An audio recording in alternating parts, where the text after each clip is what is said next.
Good afternoon. We are live today on YouTube. Thank you, Makita, for showing me the way, and I definitely see it running in YouTube, so that's cool. It did work. And we are also live on Twitch. Hello. Nobody's probably here yet, so we'll wait for everybody to flood in and say hello. How are you doing today, Makita? Great haircut. Great haircut.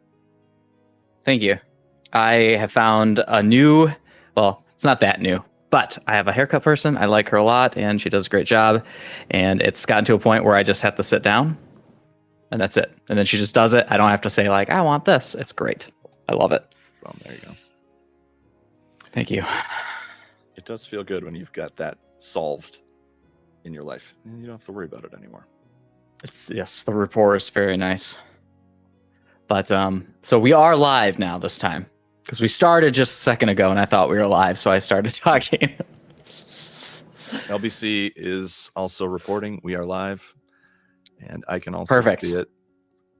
And I think I can put my own thing in the chat. So yes, how are the levels, our fellow streamer? We've got background music this time. We're leveling up the quality for you, the viewer of this wonderful channel. I'm excited. We have a nice chill stream today.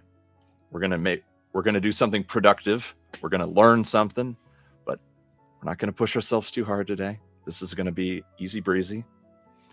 And what do you say, Makita? Are you ready for massive content? I'm ready. Oh, I am always ready. Well, let's go then. So we were thinking about what to stream about yesterday, and something that we were discussing was about our DevsOperative process. We were talking about it as a future idea.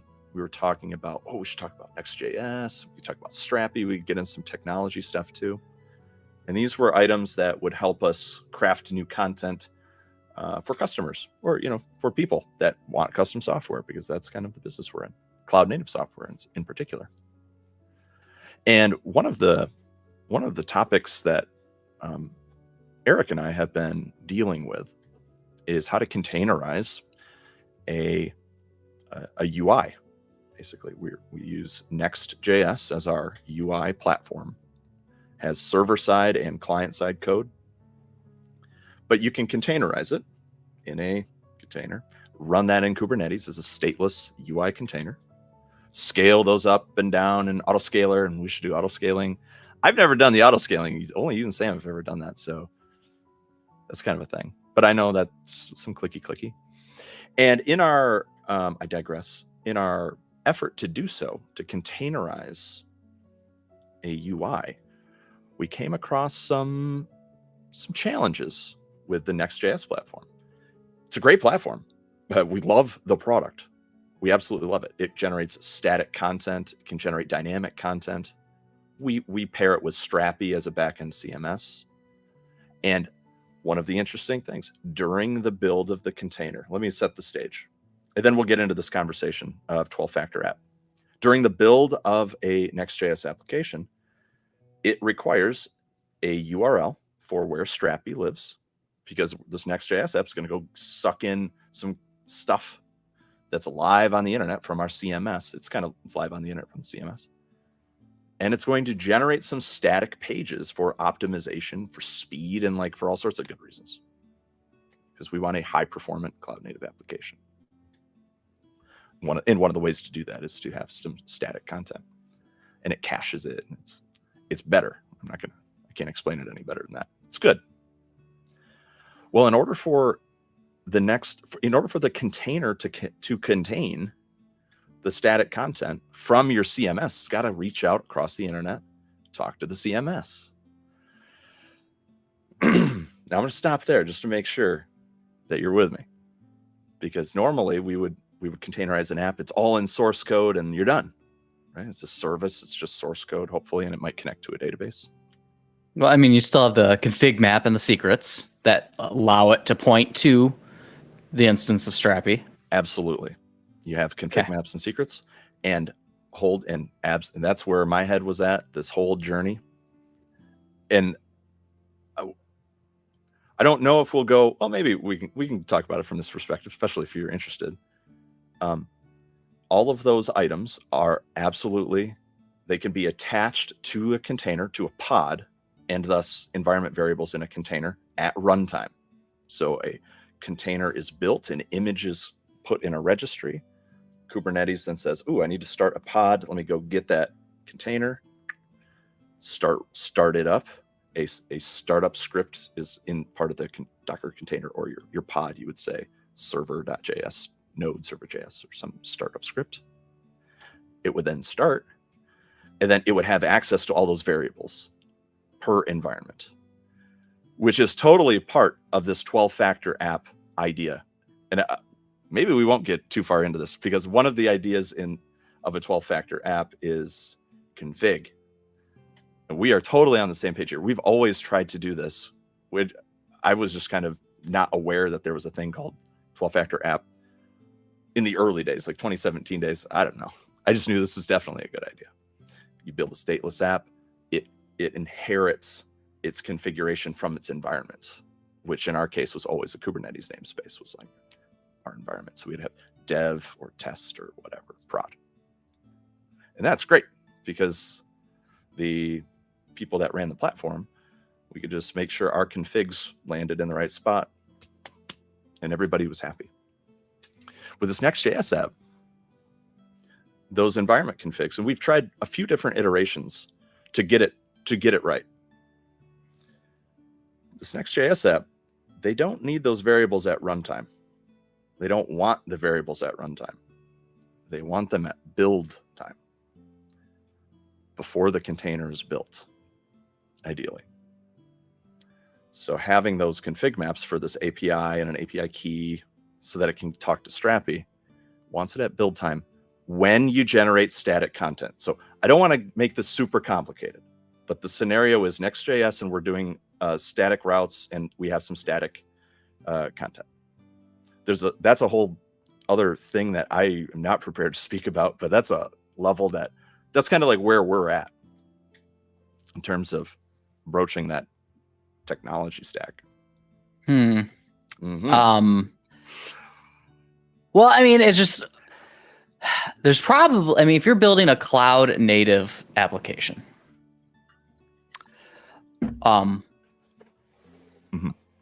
you trade complexity.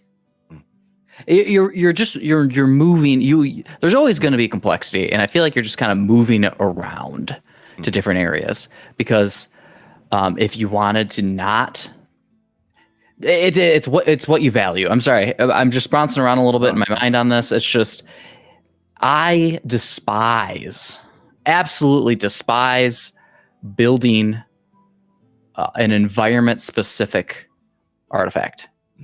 I think that is just the worst thing you could ever do. I just feel that way. I hate it. Because for me, that breaks the entire paradigm of like being able to roll back, have like this release number that means something, and you can apply that release to every environment, to any cloud, like whatever. It's just this reusable artifact. But if you're building it differently for each environment, each cloud, each whatever, it just that is not where I think you want to be. Thus, I hate this, what you're telling me right now, and thus I would say the solution then is potentially not to statically compile, and instead to get the performance gains you're looking for would be to put a cache in the architecture. So you get the same speed, but now you're adding complexity to the architectural design. That is where my head is at right now. But that is, go ahead. I am along for this journey. That is exactly that. I am so happy to hear you say that, because that is kind of the exploration or the same journey that I went through. Because we're in alignment on this type of stuff. Like, I just want a simple dang pod, and I want it to run over there. I'll handle my configs. But the nature of this app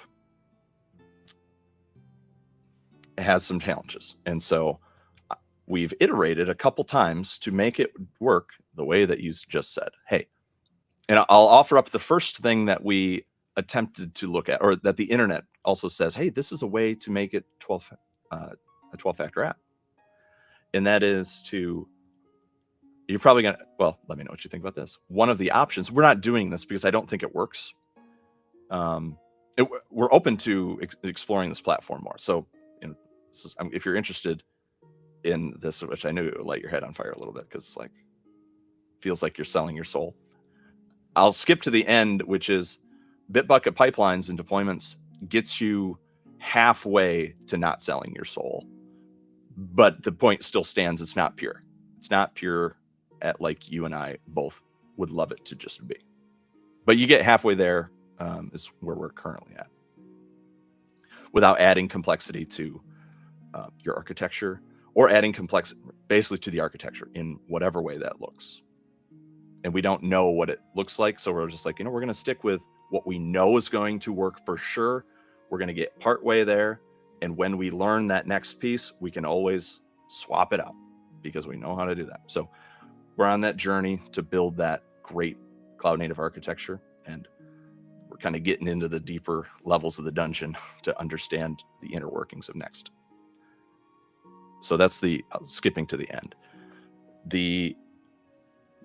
And I lost my train of thought. But you were talking about the Bitbucket pipelines, and it gets you halfway there. That was skipping to the end, so that's kind of where we landed. I was going to say one of the things that the internet says. Okay, here's the cheat code. The internet, and I had this idea too when Eric and I were kind of bouncing around. It's like, hey, well, if I need it at build time, why don't I just put my source code in the container? My container will inherit the config maps and secrets. I know how to do that. And then at container init, I can have an init container. In my init container, all it will do is the next build. It's all the same source code that's everywhere, but it will do the next build.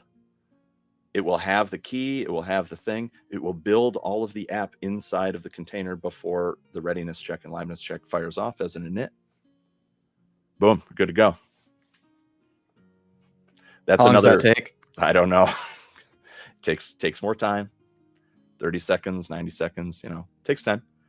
But that will, I mean, that's trade-offs. I mean, yes, that totally works. Yeah. But now you start thinking about auto scaling.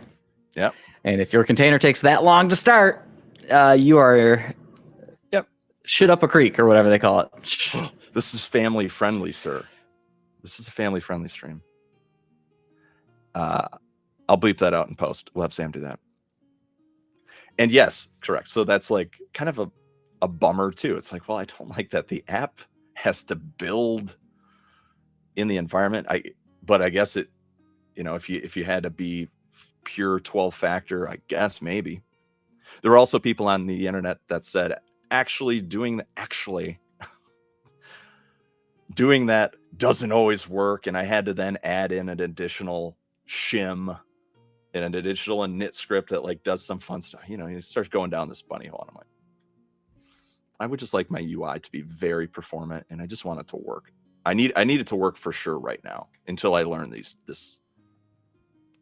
until I have a business reason to go deeper. So there was one option that was now.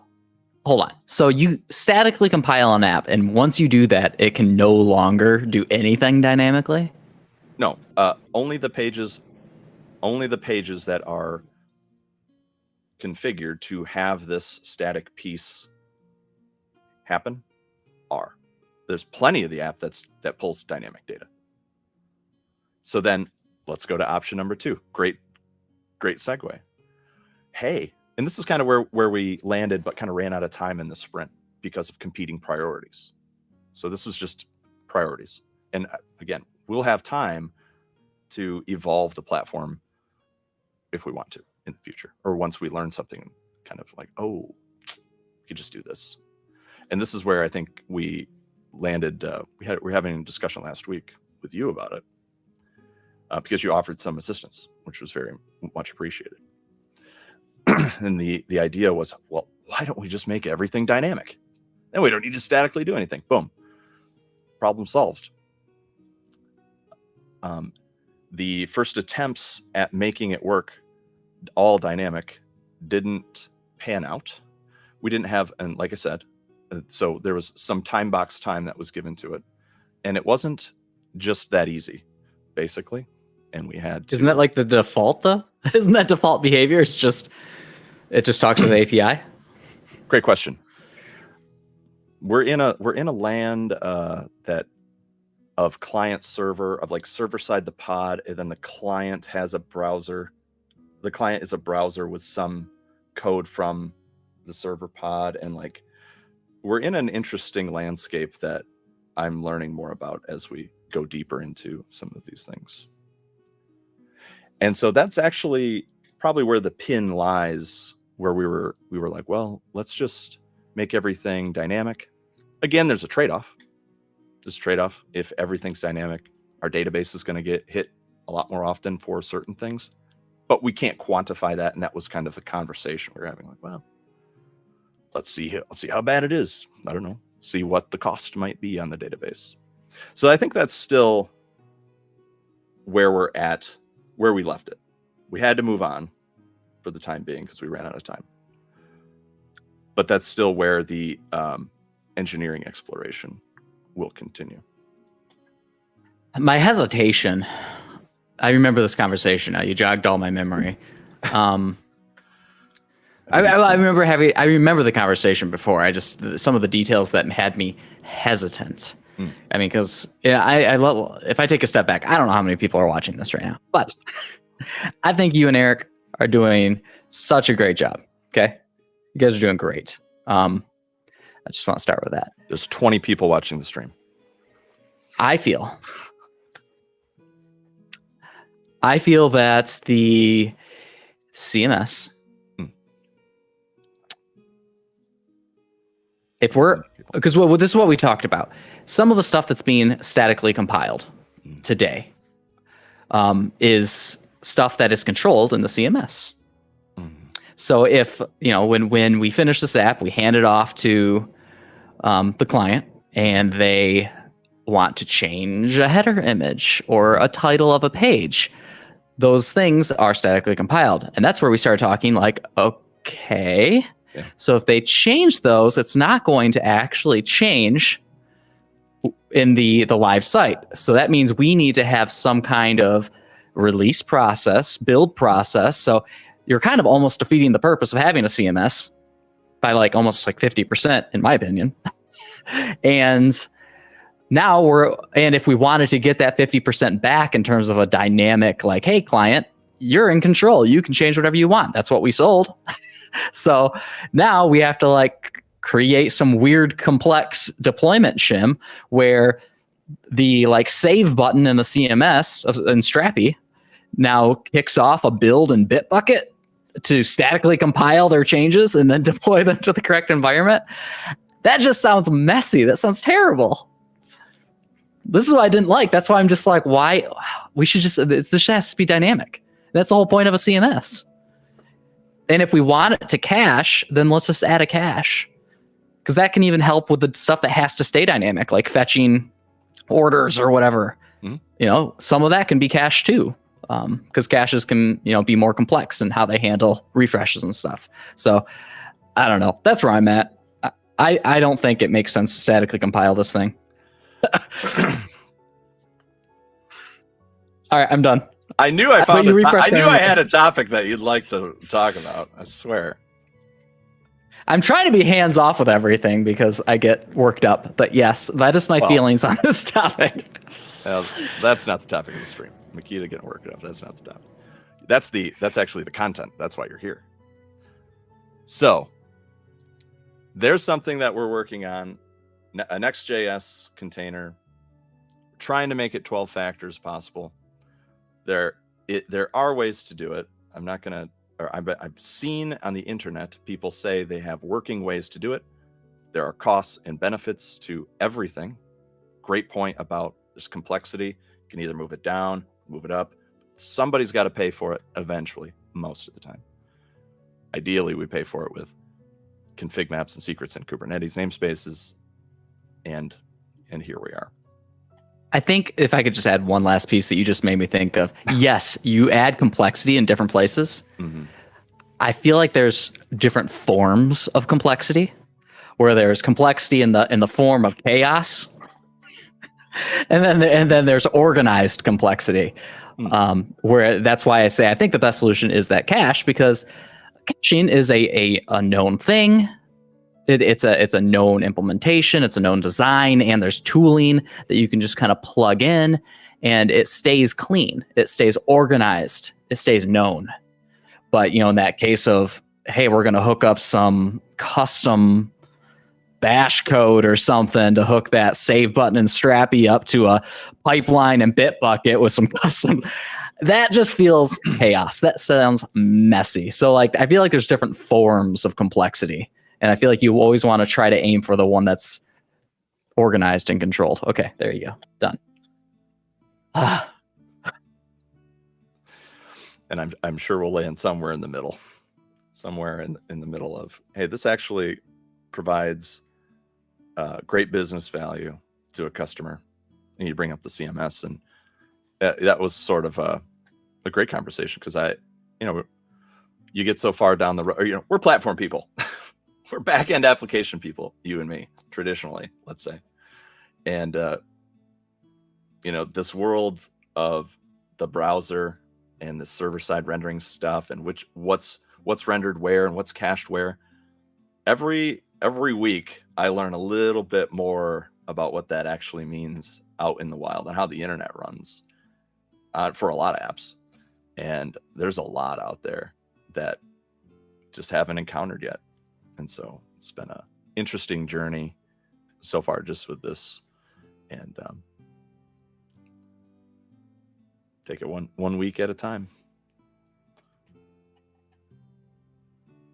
But for those people who, like me, didn't know about 12-factor apps, there's this great article. This is a great article on Medium somewhere, somebody's Medium blog. I should give Thibaut Benjamin? Thibaut. Oh, let's just call him Thibaut. Thibaut wrote this recently, and it was in the Cube Weekly from last week. So kudos, Thibaut. Appreciate it a lot. And they kind of go over what's a 12-factor app.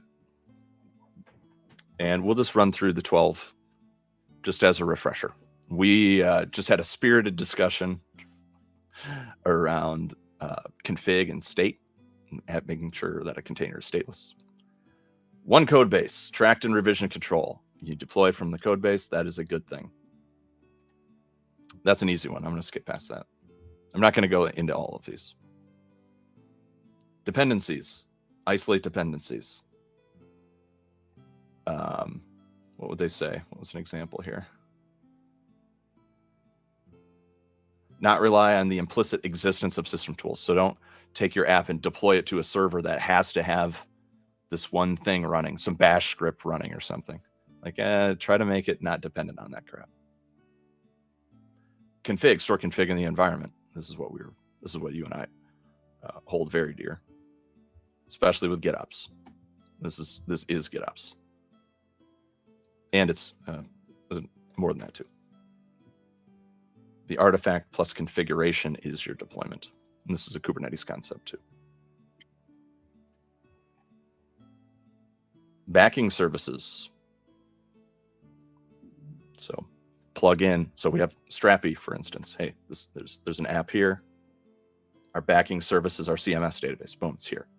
Here's how you connect to it. Here's our Postgres database. Here's our CDN, backing services. We don't build everything into one thing.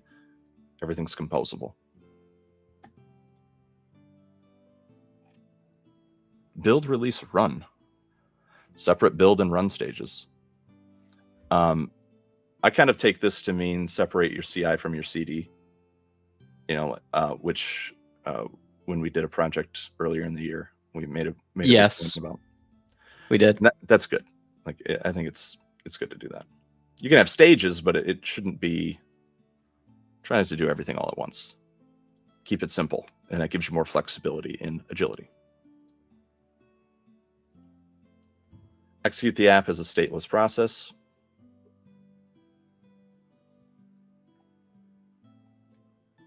Some takeaways. Oh, hold on. Go up. Go up.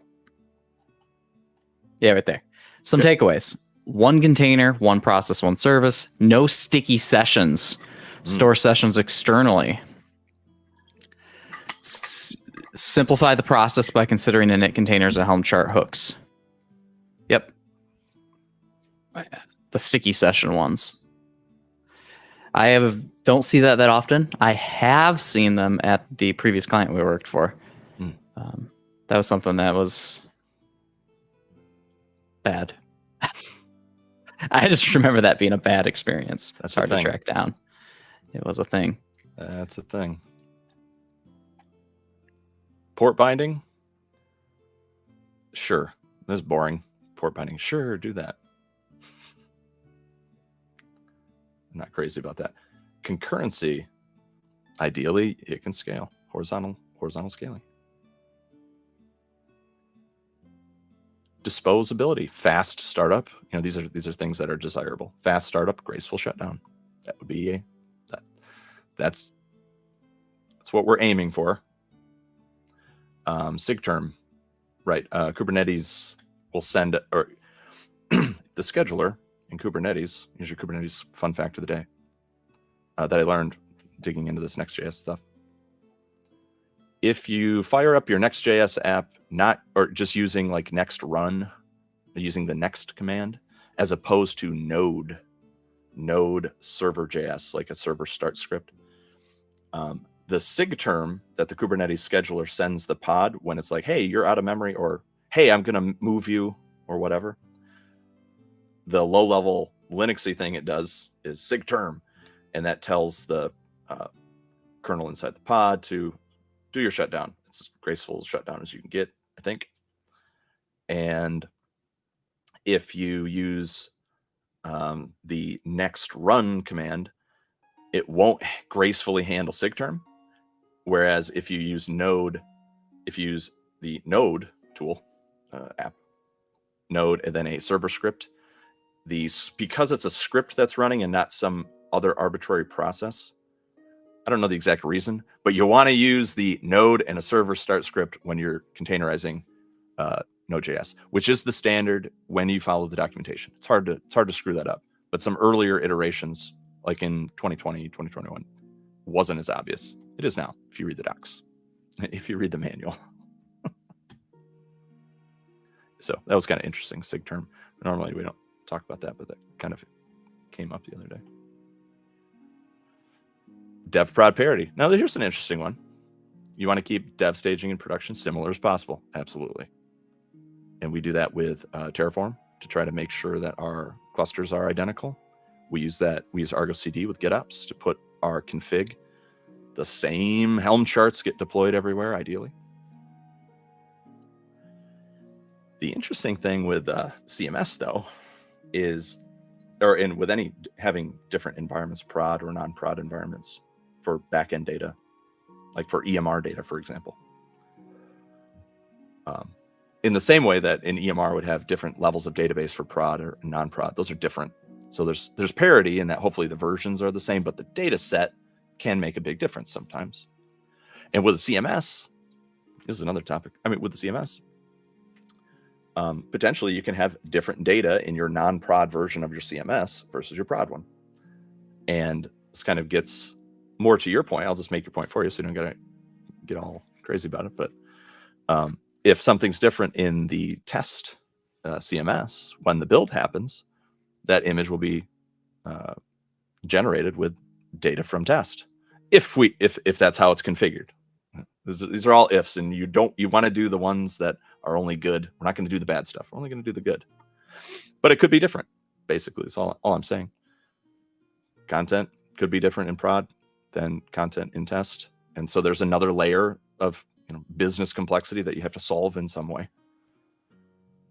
Kind of interesting. And these are just problems that kind of exist with content, with users controlling content, as opposed to, well, it's a back-end web service. Don't we love those? They just kind of do what you tell them. So dev prod parity, that's good.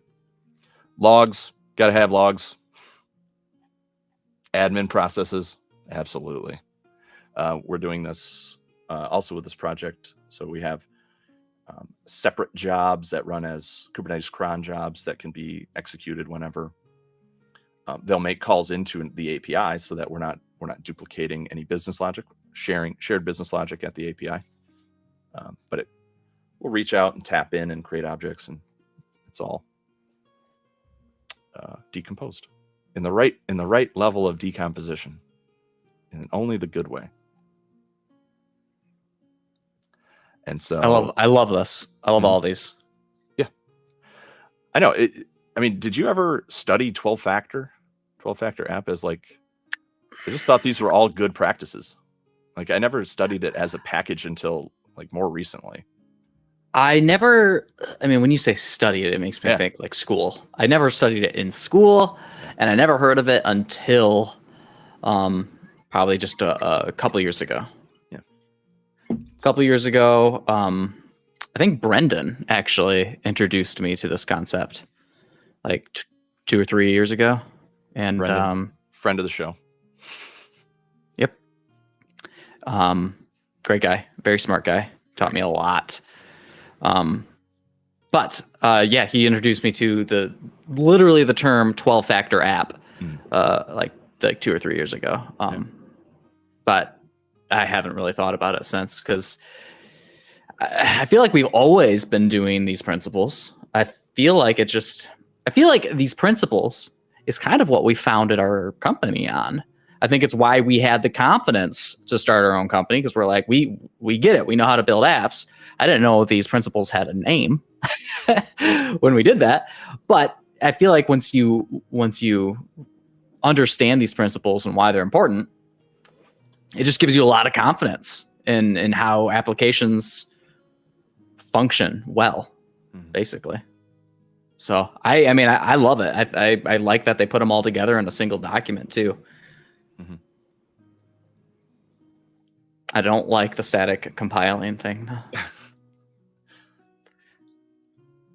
Let's just jump to the, I'll read his conclusion. Some of the above recommendations might take additional effort. However, in my experience, that is worth it and will be paid back with interest by ease of operations, peace of mind, reduced need of coordination of releases. That is the why you should care about these principles. So what do you think? You liked it? I did. I'm all worked up now. Well, I'd hate to do that to you. I want to get in the code, make some changes. Cool. Oh, very good. I mean, obviously not on the stream, but I would love to hear more. And you said that you guys time boxed it. I would love to see what the performance actually is when it's dynamic. I think it's worth doing that because I feel like it gets us closer to that 12-factor app. Cool. Very good. Any other topics burning in your mind today? Or anything you'd like to tell the people, or tell me how amazing I am, or anything like that? I think we might dedicate a stream in the future to this topic, near future. Me and Dan here, me and Mr. McCracken are going to KubeCon in November. Where is it again? Salt Lake City? Yes. Salt Lake City. That's where we'll be. And we would like to potentially submit a talk and be considered for a presentation. Now, there's going to be a ton of really great presenters. But, you know, I think it would be really fun. I think we could contribute to the conversation. So we're trying to, we haven't really dedicated any time, so I thought maybe we would pick the topic. The reason I bring it up right now at the end of our stream is because what we just talked about, I'd say it's a good topic. How do you get an app like this running out in Kubernetes effectively? And I mean, obviously you go to the talk, and just like I had, my reaction was like, well, I mean, you just got to do this and this and this, right?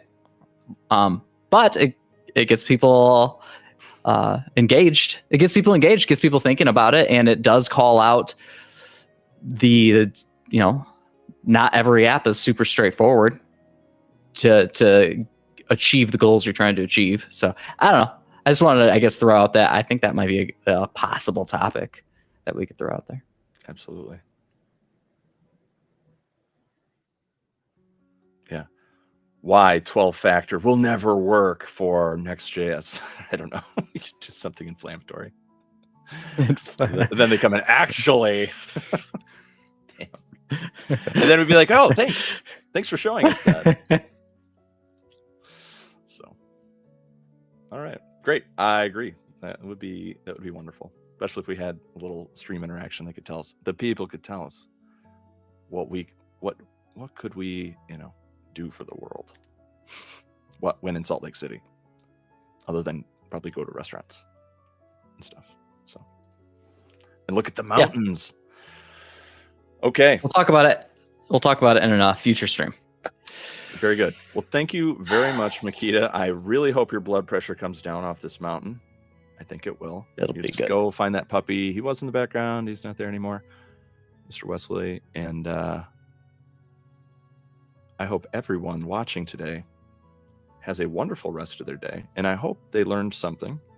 And if you have any solutions to making this stateless, then you would save Makita many beats per minute on his blood pressure and things of that nature, he's in tip-top shape. I'm sure it would be fine.